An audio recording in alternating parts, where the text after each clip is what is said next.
informação de alguma forma, só que controlar a informação de uma forma relativamente positiva, porque justamente a pessoa... tem muita gente falando asneira na internet e entre você falar asneira e dependendo do alcance dessa pessoa, você pode gerar um pânico social, ou seja, isso é socialmente nocivo. Então, você tem que saber identificar tudo aquilo que é socialmente nocivo, a própria rede social e, cara, fazer a curadoria. Tirar aquilo, punir a pessoa, banir a pessoa da rede social. É porque em alguns casos você consegue controlar, sei lá, quando começaram a fazer clones no mundo, né? Clones de animais. Os caras estabeleceram regras, não pode clonar pessoas humanas. O que não garante que isso não aconteceu, mas eu acho que é mais fácil de você controlar porque o Estado tá muito próximo, né? Agora, imagina controlar IA. Em breve, sei lá, vai aparecer uma Deep Web só de IA, onde você vai poder pagar ali quero que você faz esse serviço pra mim aqui. Só que mas foi o que ele falou, tipo, nem todo mundo, a massiva da população não sabe nem como acessar uma Deep Web, assim, vamos colocar assim. Sabe. Apesar que tem muita gente que classifica já o WhatsApp como Deep Web, né? Porque você não tem curadoria nenhuma na informação que é trocada ali, É verdade, né? pode ser. Você não tem, tipo, qualquer informação chega, então tem que começar essas Big Techs, a Meta, e dentre outras, cara, os caras têm plena condição de manter uma rede de bilhões de pessoas conectadas. Você acha que os caras não têm condição de fazer uma curadoria, que é uma minoria de coisas que aparecem, de uma curadoria daquilo que é informação socialmente nociva? Claro que tem. Tem, os caras conseguem, fazer uns filtros ali, os caras conseguem. Com a IA hoje dá pra você fazer isso, né? A IA faz pra você, ué. Não, a IA faz. Por exemplo, o cara é divulgador científico, vamos colocar. Não, o cara se coloca, vai lá, você tem o status lá, divulgador científico. Pelo menos fazer uma verificação. Então, você é divulgador científico? Beleza. Então, foto do diploma. Do diploma da certificação. Eu vou lá, coloco. Eles vão lá, identificam. Beleza. E eles vão me dar uma verificação de divulgador científico certificado. Não pode... Aí outros divulgadores científicos que não têm certificação, não... Tudo bem, você quer ser divulgador científico? Tá. Mas você não vai ter essa certificação de pessoa diplomada no... E toma muito cuidado com o que você vai colocar, porque a gente vai estar fazendo a curadoria. E se você colocar merda, a gente vai apagar a tua conta. Da mesma forma, tipo, o cara que é certificado, o cara que tem diploma fala merda, tipo um médico anti-vax, cara, na boa, esse cara tem que ir preso. Enfim, falei de anti-vax aqui, mas poderia citar diversos exemplos. Tipo, terapias, médico vendendo terapia alternativa. Tipo de pseudagem. Qualquer tipo de pseudagem. Tipo, mas é isso que eu falo. Eu sou físico aqui. Eu sou formado, tenho doutorado e, cara, se eu começar a falar de física quântica, assim, de terapia quântica, vou começar a falar que é uma coisa que não existe, né? Simplesmente, o pessoal fica muito puto comigo porque eu tô batendo nisso nas minhas redes sociais, eu tô batendo muito nisso, mas tipo, cara, se eu começar a vender curso de terapia quântica, cara, que me prendam, eu tenho que ir preso, porque eu sou um picareta charlatão. Eu tô usando da autoridade que meu diploma me confere pra divulgar uma pseudagem, uma pseudociência que tá me dando retorno financeiro. Isso é charlatanismo. Charlatanismo é crime. Então pronto, eu tenho que ir preso. Como que nasce esse charlatanismo do mundo quântico aí que as pessoas... Por que as pessoas resolveram usar a quântica como algo assim que... vamos lá, a gente tem que partir, tem que voltar lá para 1910, 1920, quando a física quântica, a mecânica quântica estava nascendo. Ela trouxe uma quebra de paradigma gigante, porque a gente vive num mundo que é determinístico. O que é determinístico? Uma vez que eu pego e te dou eu informo para você quais são as condições iniciais, ou seja, posição, velocidade inicial e aceleração, eu consigo fazer uma descrição do movimento de uma partícula no nosso mundo macroscópico. Eu posso dizer em qualquer instante do tempo onde que ela vai estar. Beleza? Beleza. Na física quântica, na mecânica quântica, isso não acontece dessa forma. O mundo ali, o universo, o nosso entendimento desse universo é um entendimento probabilístico. Eu não consigo dizer a posição de um elétron. Eu não vou conseguir me definir qual que é a posição de um elétron. Eu vou conseguir dizer qual que é. Antes que eu faça uma medida, eu vou conseguir ter informações sobre a probabilidade dela estar em determinadas posições em determinado instante do tempo. Mas aí é que vem e explode a cabeça dos caras, né? Explodiu a cabeça. Dentro da interpretação, a interpretação mais convencional, que é a interpretação de Copenhague da mecânica quântica, a gente diz o seguinte: antes que eu faça uma medida, o elétron ele se encontra num estado de superposição. O que isso significa? Ele se encontra em absolutamente todas as posições possíveis. Isso é meio bizarro. Isso é muito. Então tinha muita discussão. É muito estranho. Então pensa a cabeça dos caras naquela época. É tudo muito novo. Então, de fato, Niels Bohr, o próprio de Broglie, que foram caras importantes dentro da mecânica quântica, o próprio Schrödinger, que é aquele cara do gato, do famoso gato Schrödinger. Esses caras, eles tentavam buscar algum entendimento e eles buscaram em vieses religiosos, vieses místicos, muitas vezes, entendeu? Eles mesmos fizeram isso. Só que naquela época, quando os caras estavam descobrindo isso, entendeu?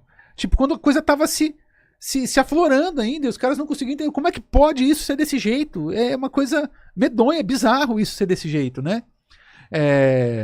Então já você tem aquilo que é uma coisa extremamente datada, e aí vai passando o tempo e ainda muitos mistérios, muitas questões, muitas discussões, Einstein versus Bohr, e muita gente, tipo o Einstein, que não gostava dessa interpretação de Copenhague na mecânica quântica de um lado, Bohr defendendo do outro, aí muita treta científica, vamos por assim dizer, né?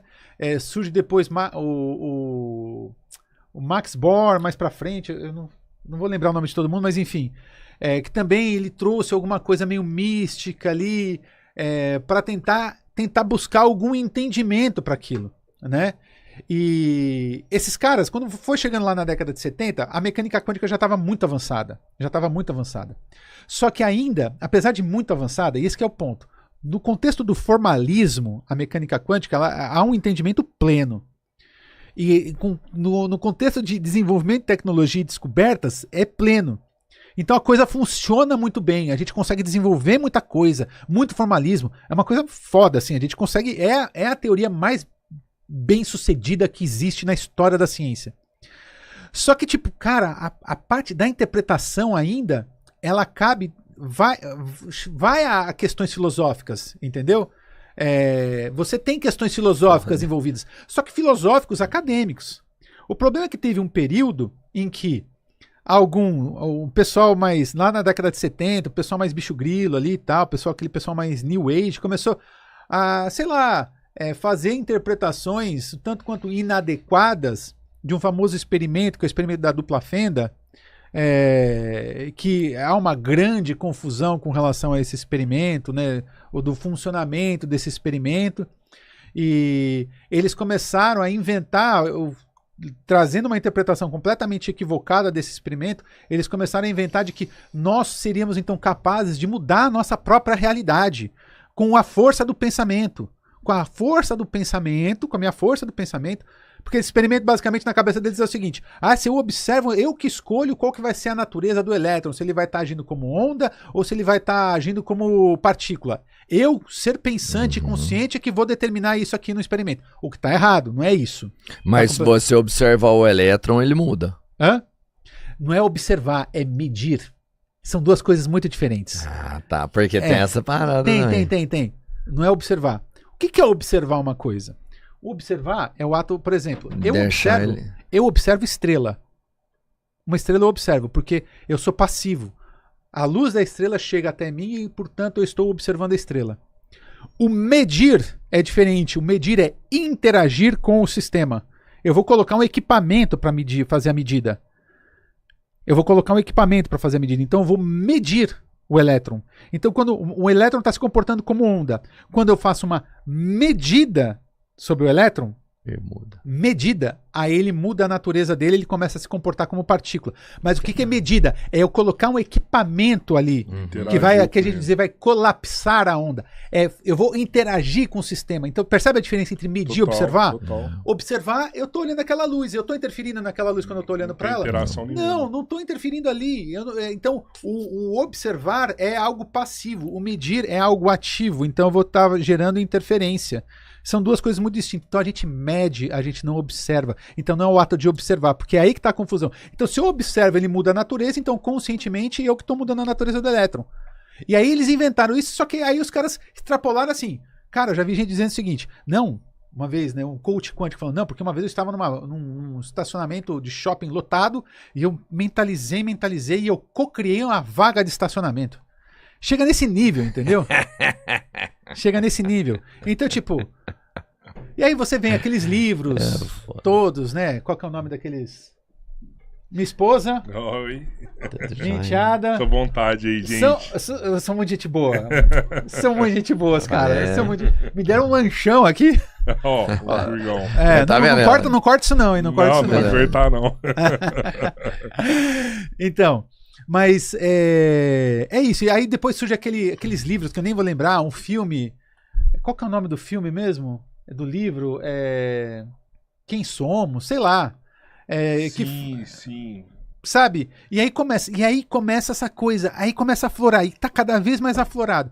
Essa coisa não, então, da terapia quântica e do coach quântico.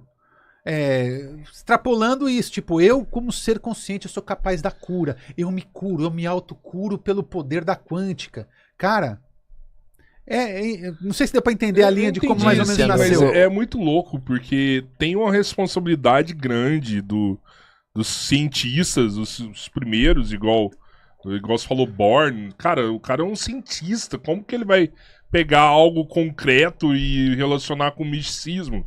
Eu tenho certeza que você pegar algo que você não compreende, você que é um cientista, você só vai falar assim, não, eu não entendo ainda o que tá rolando. Mas você nunca vai relacionar isso com misticismo, pô.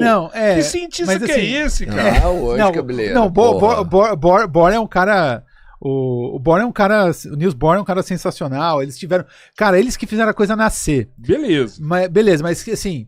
O que a gente tem que sempre parar para pensar é o seguinte, isso aí eu até falei numa palestra TED que eu dei recentemente, é o seguinte, cara, sobre construção científica. Toda hipótese científica, ela pode estar carregada dos vieses de seus propositores.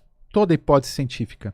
Só que o método científico, ele filtra essas hipóteses, mantendo somente aquelas que tiverem melhor correspondência com a realidade, com os fatos, com os dados observacionais. Então, assim, tem várias histórias, por exemplo, de Einstein. O Einstein, ele acreditava que o universo era estático e temporalmente infinito. Por quê? Por uma questão de viés, ele não acreditava que o universo pudesse ter sido criado. Aí houve um grande embate entre Einstein e o Lemaitre, que era um padre belga. Ele já achava que o universo poderia ter sido criado, porque ele era um padre, e, portanto, ele acreditava que por conta disso o universo estaria em expansão, porque uma vez que o universo está em expansão, significa que amanhã ele é maior do que hoje, e que hoje ele é maior do que ontem, e que ontem ele é maior do que antes de ontem, e assim vai até você chegar num átomo primordial no universo, que recorreria a um princípio do universo e, portanto, uma criação. Então você percebe como há um carrego de vieses aí? Então aí foi só ali em 1929 que o Edwin Hubble, né, que é um astrônomo muito famoso, fez a medida e de fato percebeu que o universo pôde medir ali e verificar que o universo estava em expansão. O padre estava certo. O padre estava certo. O Einstein estava errado. Então, mas o padre viajou na partícula ali da criação. Mas assim, ele estava certo, o universo estava em expansão, mas o fato são dois vieses carregados, são duas hipóteses carregadas de vieses. Então, nós, acima de qualquer coisa, eu, cientista e todos os cientistas, nós somos seres humanos e a gente acaba levando um pouco desse viés, eventualmente, pra mesa. Só que a gente está protegido, porque a ciência não é... Nós, cientistas, não somos a ciência. A ciência é uma coisa muito ampla, que tem como base um método científico, onde todas as hipóteses, absolutamente todas as hipóteses que eu, como cientista, venha a criar, ela vai ser testada e comparada com outras hipóteses e a minha hipótese, com o tempo, ela vai ser descartada, eventualmente, porque realmente verifica-se de que... Então, por isso eu não julgo essa questão de viés. É humano.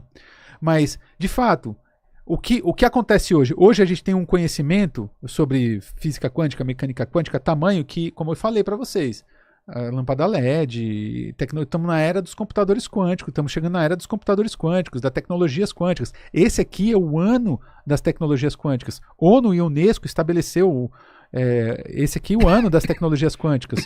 O Prêmio Nobel de Física foi para a área de tecnologias quânticas. Então, olha em que nível que a gente está.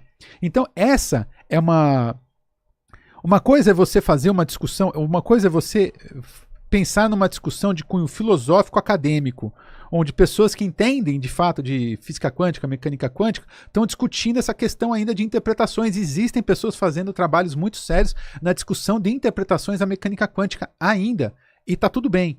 Agora, outra coisa, cara, E assim, essas pessoas que estão fazendo trabalhos muito sérios, que são pessoas que trabalham com filosofia da ciência, que fazem trabalho muito sério no contexto da mecânica quântica e das interpretações da mecânica quântica, eles têm como base Bohr, Niels Bohr, de Broglie, Werner Heisenberg, Einstein, e todos esses caras que tiveram lá no primórdio. Então uma coisa é você fazer essa discussão. Outra coisa é um coach ou um terapeuta quântico fazer afirmações absolutamente categóricas sobre algo que é absolutamente irreal, que não é cientificamente comprovado, e trazer para as pessoas como verdade um tipo de posição que é absolutamente datado. A discussão sobre a dupla fenda, sobre essa questão da onda partícula, das probabilidades, isso aí, cara, porque existia essa discussão naquela época mesmo. Será que eu, como ser consciente, que estou mudando a natureza do elétron? Será que é a minha consciência que está fazendo isso? Existia esse tipo de discussão, só que hoje a gente sabe que não, já existem experimentos que mostram que não sou eu ser consciente, não é o ser consciente que muda a natureza de nada. Então, é uma discussão datada, existem, como eu falei, de cunho filosófico, existe sim discussões acadêmicas, e está tudo certo, tem mais é que discutir tudo que a gente puder discutir e revisar, a gente tem que discutir. E por isso que a filosofia dentro da ciência ela é muito importante, porque ela sempre pega aquela ciência pregressa e traz ela de volta aqui para a gente rediscutir coisa, porque às vezes lá atrás a gente pode ter cometido erros lá atrás, enfim. Muito importante. Aí só finalizando, agora o que não é charlatanismo puro. É retórica coach, de um modo geral, mas principalmente quântica, e terapia quântica. Desculpa. Não, era ótimo. Mas por que eu acho que tem esse misticismo também? Porque quando você fala de quântico, é como se você pensasse em vibrações, em parte magnética. E aí eu tenho que entender isso um pouco melhor, porque uma das pessoas que eu vi que já passou aqui dentro e que é uma referência de conhecimento foi o Nicoleles. Sim. Miguel Nicoleles. E ele já falou que, por exemplo, a gente não consegue mudar nada. Você acabou de explicar isso, eu acredito fielmente. Mas que de alguma forma a gente interfere nas vibrações. Por exemplo, a vibração do ser humano, da Terra, do Sol, de alguma forma elas estão todas interligadas. Não, sim, uma coisa, eu já vi até ele falando um pouco sobre isso. Uma coisa é o seguinte: nós fomos moldados e criados dentro desse ambiente terreno. Dentro da nossa atmosfera terrestre, que recebe radiação solar e que tem um campo magnético, e nós fomos moldados e criados dentro desse contexto, certo?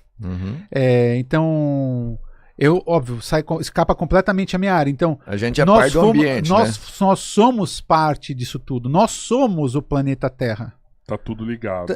Então, de fato, só que não de uma forma mística. Não é pra Não ter de uma um forma coach. nada a ver mística. com. Não Não é tem. pra ter um coach magnético Não, mexendo em você, não é, tirando então linhas de eu dentro vou- de você. não, vou colchão magnético, vou vender então um colchão magnético, porque tá tudo, não funciona isso. Colchão não, magnético, Não funciona. não. Meu eu colchão, comprei então, um, é velho. o. Você gastou... Comprei um colchão isso. magnético. Então, mano. você se fudeu. E colocar Caramba. um ímã dentro da caixa Não, d'água ali, não não, E dá. o não vai. infravermelho ali do colchão ali? O infravermelho não ajuda desculpa. um pouquinho, não? Não, mano. Pô, não funciona. Rapaz, eu comprei os Caramba. 3 que estavam no promoção. Não eu- dá certo, cara. Não Não, dá porque eu certo. comprei o colchão, não Ai. deu certo. Aí o cara falou assim: não deu certo. Lógico, tem um imã dentro da sua caixa. Falei, não, então eu vou te vender o imã. Aí eu falei assim: não melhorou. Eu falou assim: você tem um infravermelho? O cara vai me vendendo um não pacote funciona. de coisas. Não funciona. Tudo, cara, a gente tem que procurar, porque o que não falta é gente querendo fazer afirmações categóricas, pegando física, tentando trazer, credibilizar, né, aquilo que estão vendendo com ciência. Mas a dica que eu passo para você tá vendendo um colchão magnético, mas mostra para mim. Eu não quero uma explicação sua, não. Eu quero que você me mande um artigo, alguns artigos científicos. Eu vou até falar aqui, depois vocês anotem. Que seja indexado em plataformas como Web of Science, que tenha um identificador chamado DOI e que tenha um parâmetro de impacto maior que 2. Eu sei que isso parece grego. Mas é falando isso que a gente tem que olhar.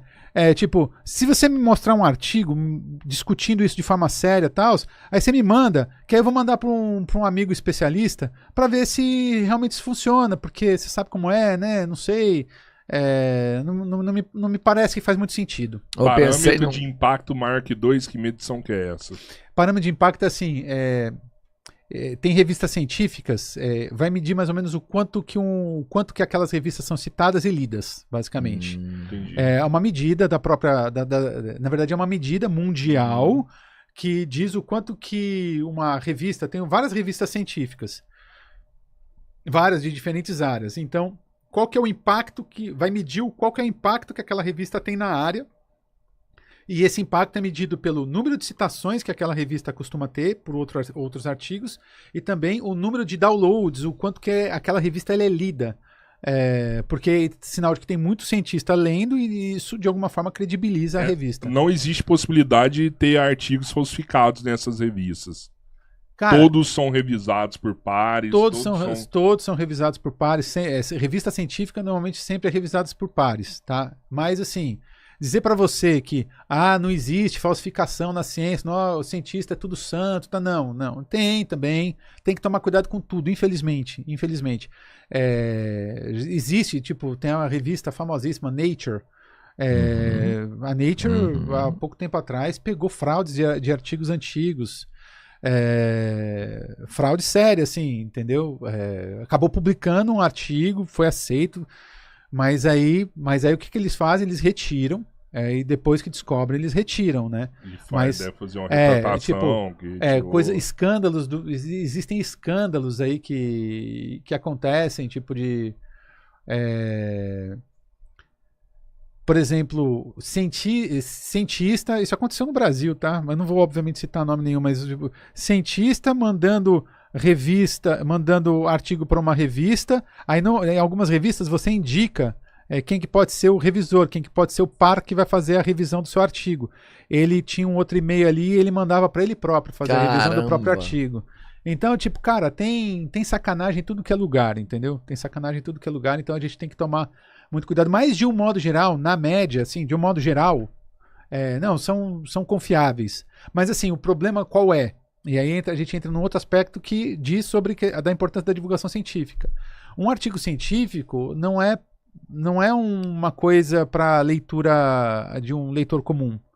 Leitor comum eu digo assim, tipo, para leitura de cientista, de pessoas que entendem da área, né? Sim. Então, aí é que tá. Hoje existem algumas revistas que já estão se preocupando um pouco mais e fala, o cara vai lá, tem um artigo aceito numa revista e ela pede, não, agora eu quero um texto simplificado para público geral do trabalho que você está realizando. Porque eu quero, se for open source, que é aquelas que são abertas, que todo mundo pode ler, então eu quero que você faça um texto aqui. Tem algumas revistas que estão exigindo até vídeo. Eita. Então, vídeo, tipo, para qualquer pessoa poder entender que é justo. Que é justo que as pessoas entendam a informação que está sendo gerada ali, que está sendo, né? Então, algumas revistas têm essa preocupação É o que a gente falou no começo, né? Até pra aproximar a ciência mais das Claro, pessoas é comuns, super né? importante. É porque é isso que eu tava pensando. Se uma revista dessa, um artigo desse científico, pra mim é zero. Eu não vou entender nada que tá ali. Nem, cara, Vídeo talvez eu tenha percepção de alguma forma, mas ler o que tá escrito ali nunca vai ter. Se posto assim de um jeito didático no vídeo também. Eu mesmo, tipo, se sair fora da minha área, mesmo dentro da física, cara, eu vou pra área de física de materiais. Não vou entender nada. Não vou entender nada. É outra linguagem. Você vai entender bem mais do que a gente aqui. Certeza. Vai entender muito mais do que eu, certeza. Não, tudo bem, mas de um modo geral, assim, é uma outra linguagem, enfim. Quando você tá estudando, trabalhando, você gosta de tomar um cafezinho? Gosto. Pra se manter acordado? Gosto. Aí, ó. Então, um Vero do Três Irmãos pra Opa, aí, ó. Cafezinho especial. Aí, Se a gente você gosta gostar, muito, cara. depois